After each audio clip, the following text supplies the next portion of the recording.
Hello friends, दोस्तों, जब भी हम इंग्लिश में बात करते हैं तो रोज़ हमें ऐसी सिचुएशंस आती हैं या तो हमें किसी को कॉम्प्लीमेंट देना होता है या हम किसी की बुराई करते हैं। तो दोस्तों, दोनों ही सिचुएशंस में इंग्लिश बोलते समय हमें वर्ड्स नहीं मिल पाते। वो वर्ड्स कौन से होते हैं? वो होते हैं हमारे एडजेक्टिव, जो आज की हमारी क्लास का टॉपिक है। दोस्तों, आज जो मैं आपको करवाने जा रहा हूं वो शायद किसी और चैनल पे आपको ना मिले, तो प्लीज पे अटेंशन और बने रहिए मेरे साथ इस वीडियो के एंड तक। और बहुत ही इंटरेस्टिंग फैक्ट्स आपके सामने आज मैं पेश करूंगा। तो सबसे पहले हम बात करेंगे एडजेक्टिव की। दोस्तों, आपने सही सुना, मैंने इसको एडजेक्टिव नहीं बोला, क्योंकि एडजेक्टिव नाम का कोई भी शब्द होता ही नहीं है। जो आपके सामने है ये है एडजेक्टिव। मैंने इसकी ट्रांसक्रिप्शन भी लिखी है। जो दोस्त मेरे फोनेटिक्स जानते हैं वो समझ सकते हैं कि आप डिक्शनरी में जो भी वर्ड्स को प्रोनाउंस करने के लिए सामने लिखा होता है वो होता है आपका ट्रांसक्रिप्शन। तो ये हमारा वर्ड है, ये है एडजेक्टिव। तो सबसे पहले शुरुआत अगर हम अच्छी करेंगे तो आगे का रास्ता भी अच्छा ही होगा। नाउ, अब जब हम इस वर्ड को देखते हैं तो क्या आप ये डिफरेंशिएट कर सकते हैं कि यहाँ पे ये एड है और ये एडजेक्टिव है? तो दोस्तों, ये दोनों वर्ड आपस में मिले हैं तो ये एडजेक्टिव बनाते हैं। लेकिन हमें ऐड का तो पता है कि जोड़ना मैथ के हिसाब से, लेकिन अगर हम एडजेक्टिव को देखते हैं तो हमें नहीं समझ आता कि ये एडजेक्टिव क्या है। लेकिन दोस्तों, एडजेक्टिव की जो पूरी जानकारी है वो सिर्फ इस एक वर्ड में छुपी हुई है, जो मैं आज आपको बताने जा रहा हूं। देखिए, जो वर्ड्स, ये मैंने इसकी डेफिनेशन के कुछ पॉइंट लिखे हैं तो आप इन्हें नोट डाउन कर सकते हैं फ्यूचर रेफरेंस के लिए। Those words which modifies adjective, तो जो वर्ड्स एडजेक्टिव को मॉडिफाई करते हैं या कुछ एडिशनल इंफॉर्मेशन देते हैं उनको हम बोलते हैं एडजेक्टिव। नाउ, ये क्या डिस्क्राइब करेंगे? किसी नाउन और प्रोनाउन को ये विशेषता बताएंगे, सिर्फ किसी नाउन या प्रोनाउन की। किसके बारे में इंफॉर्मेशन देंगे? या तो नाउन या प्रोनाउन। बहुत ही सिंपल है, तो फोकस रखिए। एड समथिंग और डिस्क्राइब स्टेट ऑफ बीइंग। अब दोस्तों, कई बार ये सिचुएशन भी आती है कि हम किसी को कहना चाहें he is an intelligent boy, ये सही है। लेकिन अगर आप ये कहते हैं कि ही इज इंटेलिजेंट, तो इन दोनों सेंटेंसेस में बहुत डिफरेंस है, क्योंकि एक में हम नाउन के सामने जो आता है उस वर्ड को एडजेक्टिव बोलते हैं, लेकिन स्टेट ऑफ बीइंग भी एक बहुत इंपॉर्टेंट पार्ट है जो हमें एडजेक्टिव को सर्च आउट करने में हेल्प करता है। तो ये कैसे करेगा? सबसे पहले हम देखते हैं कि हमारा एडजेक्टिव आखिर है क्या। तो दोस्तों, हम ये देखेंगे कि जो एडजेक्टिव है इसका क्या रोल है। अगर कोई भी एडजेक्टिव है वो सब्जेक्ट की जगह पे आएगा तो वो हमारा होगा एट्रीब्यूटिव एडजेक्टिव। लेकिन अगर कोई हमारा एडजेक्टिव ऑब्जेक्ट की जगह पे आता है वो हमारा होता है predictive adjective. Is that clear दोस्तों? आप इसको ध्यान से देखिए एग्जाम्पल के साथ कि अगर मैं कहता हूं कि he is a smart boy, तो ये बॉय जो है ये एक नाउन है। तो नाउन से जस्ट पहले कोई वर्ड आता है तो हम उसको बोलेंगे एडजेक्टिव। और ये किस कैटेगरी का एडजेक्टिव है? ये है एट्रीब्यूटिव एडजेक्टिव, क्योंकि ये सब्जेक्ट के साथ आया है, ये सब्जेक्ट के बिल्कुल साथ आया है। लेकिन अगर प्रिडिक्टिव एडजेक्टिव की बात करें तो ये हमें स्टेट ऑफ बीइंग बताएगा। जैसे अगर हम कहें कि he is smart, he is smart, तो वो जो स्मार्ट है वो एडजेक्टिव तो है, लेकिन वो कौन सा एडजेक्टिव है? वो स्टेट ऑफ बीइंग वाला और नाउन के बाद में आता है। इसका एक और एग्जांपल देखिए, जैसे she is a clever girl. तो गर्ल हमारा क्या है दोस्तों? ये नाउन है। तो नाउन से जस्ट पहले अगर कोई भी हमारा एडजेक्टिव आता है वो हमारा कौन सा होगा? वो सब्जेक्ट वाला एडजेक्टिव होगा, उसको हम बोलेंगे attributive adjective. Is that clear? Now second example, the girl is clever.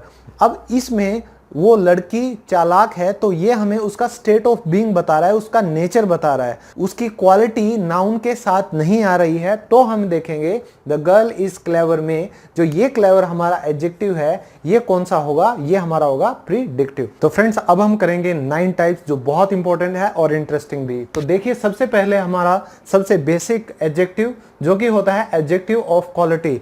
किसी की अगर हम क्वालिटी बताएंगे, किसी की तारीफ करना चाहेंगे, तो जाहिर सी बात है हम इसका इस्तेमाल करेंगे। जैसे I have a nice car, मेरे पास एक बहुत नाइस कार है, बहुत अच्छी कार है। Ram is an intelligent boy, Ram जो है वो क्या है? बहुत इंटेलिजेंट लड़का है। सेकंड जो हमारा टाइप है वो है एडजेक्टिव ऑफ क्वांटिटी। इसमें हम देखेंगे कि क्वांटिटी की बात हो रही है, जैसे कुछ, फ्यू, सम, लिटिल, मोर। तो women कैन कीप सीक्रेट, मतलब कुछ ही औरतें हैं जो राज छुपा कर रख सकती हैं। तो I do not agree with this, so please excuse me. I have little money, मेरे पास बहुत कम पैसा है। अब थर्ड है एडजेक्टिव ऑफ नंबर्स, इसमें हम नंबर्स की बात करेंगे। जैसे हमारा कार्डिनल और ऑर्डिनल होता है, कार्डिनल में हम बात करते हैं नंबर्स की, जैसे 1 200 1000, मतलब ये चलता रहता है। लेकिन अगर हम ऑर्डिनल की बात करें तो ये एक सीरीज होती है कि जैसे कोई रेस है, फर्स्ट कौन आया, सेकंड कौन आया, लास्ट कौन आया, वो हमारी होती है ऑर्डिनल एडजेक्टिव, जो कि सिर्फ सीरीज में आपको मिलेगी। इनके एग्जाम्पल हैं I have 2 shirts, कि मेरे पास 2 शर्ट्स हैं। सेकंड है he stood third in the race, कि वो रेस में थर्ड आया। नेक्स्ट है हमारा डिस्ट्रीब्यूटिव एडजेक्टिव, जो डिस्क्राइब करेगा सिर्फ एक पर्टिकुलर चीज को। जैसे ईच है हमारा एवरी हुआ, जैसे नीदर है ईदर है। इसी तरह हमारे एग्जाम्पल देखिए, ईच रो हैज 10 चेयर्स, कि हर रो में 10 कुर्सियां हैं, मीन्स हर रो अलग से 1 by 1। There are trees on either side of the road, कि हर साइड पर रोड के दोनों तरफ क्या है, पेड़ हैं। नेक्स्ट है हमारा डेमोन्स्ट्रेटिव, ये डिमोन्स्ट्रेटिव नहीं है, इसकी करेक्ट प्रोनाउंसिएशन है डेमोन्स्ट्रेटिव। तो ये पॉइंट आउट करेगा किसी पर्टिकुलर चीज को या किसी पर्टिकुलर पर्सन को, जैसे दिस, दैट, दीज, दोज। जो पास वाली चीजें हैं हम उनको दिस और दीज बोलेंगे, जो हमसे दूर हैं उनको दोज या दैट बोलेंगे। तो ये एग्जाम्पल देखिए, दिस बुक इज माइन, और अगर मैं कहूं कि दिस मार्कर इज माइन तो वो भी गलत नहीं होगा। That boy is notorious, notorious मतलब शरारती है, कि वह लड़का शरारती है, तो जो दूर होगा उसको हम दैट बोलेंगे।